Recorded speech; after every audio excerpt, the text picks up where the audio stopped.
Hi students, welcome to Vinidhikala AIC Academy. So video நான் தலைப்பு நம்ம ரீட்ஸ்ல சோ இந்த வீடியோ நம்ம என்ன பார்க்க போறோம் பாத்தீங்கன்னா குறிப்பா CSE IT ஓகேவா அந்த ஆர்பி டெக்னீஷியன்ல நிறைய பேர் எலிஜிபிள் தான். ஏன் CSE IT மட்டும் குறிப்பா சொல்றேன்னா பெரிய அளவுல உங்களுக்கு வேகன்சி எப்பவுமே எந்த எக்ஸாம் பெருசா வந்ததில்ல. பட் இந்த ஆர்பி டெக்னீஷியன்ல CSE ITக்கு மாசா எக்ஸாம் வருது. புரியுதா? அதுல ஆர்பி டெக்னீஷியன்ல ரெண்டு போஸ்ட் இருக்கு. ஒரு போஸ்ட் ITஐ மட்டும் எழுதுறது. அது 8000 பிளஸ் வேகன்சி இருக்கு. இன்னொரு post BSc Physics, BSc Computer Science, புரியுதா? BSc ல வரக்கூடிய IT, எலக்ட்ரானிக்ஸ் இதெல்லாம டிப்ளமோல EEE, ECE, CSE IT, இன்ஜினியரிங்ல EEE, ECE, CSE IT eligible. அப்ப CSE ITயா டிப்ளமோ இன்ஜினியரிங்கா நீங்க ஆர்பி டெக்னீஷியனுக்கு எலிஜிபிள். புரியுதா? தயவுசெய்து இந்த எக்ஸாம் அப்ளை பண்ணிக்கோங்க. ஆர்பி டெக்னீஷியனுக்கு எலிஜிபிள், தயவுசெய்து அப்ளை பண்ணுங்க. புரியுதா? இந்த எக்ஸாம்காக நம்ம அகாடமில ஆன்லைன் கிளாஸ் டெஸ்ட் போயிட்டு இருக்கு. ஆன்லைன்ல கிளாஸ் டெஸ்ட் சேர்த்து ஃபீஸ் வந்து 8000 தான். சரிங்களா? இந்த கோர்ஸ் வந்து குறிப்பா அந்த உங்களுக்கு சொல்லிட்டு இருக்கேன் CSE IT, ECE, EEEக்கு சொல்லிட்டு இருக்கேன்.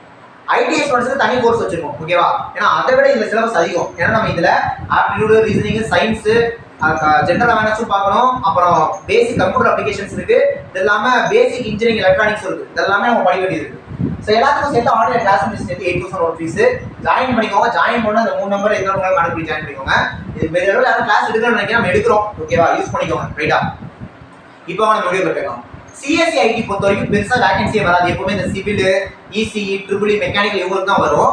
இப்போ இந்த ஆர்பி டெக்னீஷியன்லுமே கூட ECE, EEE எலிஜிபிள் தான். ஆனா ECE, EEE ஸ்டூடண்ட்ஸ் பெரிய அளவில் நம்ம கேட்டு பார்த்தா யாரும் இந்த எக்ஸாம்ல பெருசா இன்ட்ரெஸ்ட் காட்டுற மாதிரி தெரியல. காரணம் என்னன்னு பாத்தீங்கன்னா தமிழ்நாடு கவர்மெண்ட் நிறைய எக்ஸாம் இருக்கு. இப்போ MAWS நகராட்சி நிர்வாகத்துறையில அந்த ECE, EEE கொஞ்சம் பிஸியா இருக்காங்க. இது இல்லாம அடுத்து உங்களுக்கு TNEB டெக்னிக்கல் அசிஸ்டன்ட் இந்த மாதிரி அவங்க ஒரு ஃப்ளோல போயிட்டு இருக்காங்க.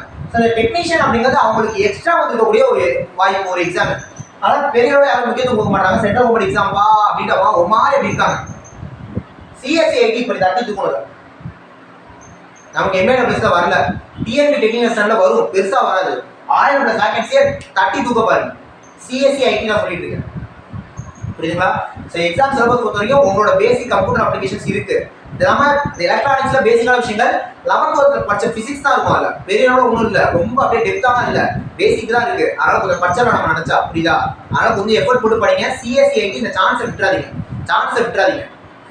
ஆர்பி டெக்னீஷியன் ஒரே எக்ஸாம் 2-3 ஸ்டேஜ்னால ஒரே எக்ஸாம் பாஸ் பண்ணினா அப்புறம் டாக்குமெண்ட் வெரிஃபிகேஷன், மெடிக்கல் இப்படி தான் இருக்கும். ஒரே exam RB technician CSE IT தட்டி தூக்குங்க. உங்களுக்கு போட்டியா இப்போ CSE நீங்க BSc CSE வருவாங்க, டிப்ளமோ EEE இன்ஜினியரிங் CSE வருவாங்க, எலக்ட்ரானிக்ஸ் BSc வருவாங்க, டிப்ளமோ இன்ஜினியரிங்லாம் வருவாங்க. புரியுதா? இதெல்லாம் BSc பிசிக்ஸ்லாம் வராங்க தான், இல்லைன்னு சொல்லல. ஆனால் CSE IT இந்த வாய்ப்பை விட்டுறாதீங்க. உங்களுக்கு தனியா வந்து எக்ஸாம் நீங்க நினைச்சுக்கோங்க. புரியுதா? ஸோ முழுக்க கொஞ்சம் எஃபர்ட் போட்டு படிங்க. CSE IT ஸ்டூடெண்ட்ஸ் நம்ம அகாடமில கிளாஸஸ் போயிட்டு இருக்கு. ஸோ ஜாயின் பண்ணிக்கோங்க. இந்த 3 நம்பர் எத்தனை நாள் கனெக்ட் பண்ணி ஜாயின் பண்ணுங்க. ஓகேவா? நெக்ஸ்ட் ஒரு முக்கியமான வீடியோ பார்க்கலாம். தேங்க்ஸ்.